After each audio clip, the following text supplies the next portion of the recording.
Hello everyone, Trent Hummel here with the Western Equipment Dealers Association Dealer Institute Training Consulting Division. Today we're going to talk about steps to getting your employees engaged. Studies show that 2/3 of your employees are not engaged at work. Now that doesn't mean they're not coming in and doing their job, but they're not putting in the total effort that they could in their production of their role. Now the other study shows that only 2/3 of their day is doing productive activities or revenue generating activities. The other third is on personal issues or department or employee conflict, or maybe just even visiting with others, but they're not producing anything during that 1/3 of the day, which in an 8-hour day is just over 2.5 hours.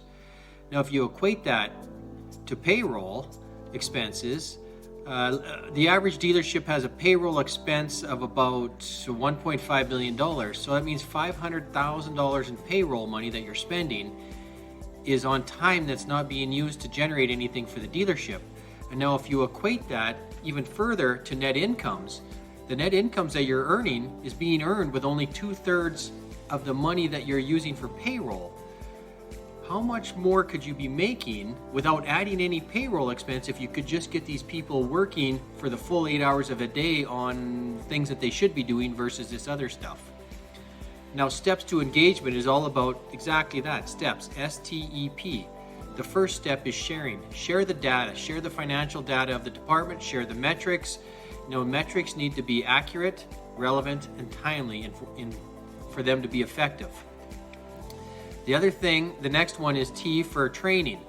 If they don't understand the financial data, it's useless. You need to train them on the data, and more so, you need to train them on what operational changes that they can make in order to improve a metric. They might not understand that. And now there's lots of other training there, operational training, leadership training.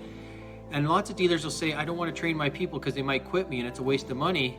Well, we say that if you don't train them and they stay for 20 or 30 years, how much have you missed out on? Now the third is E for empowerment.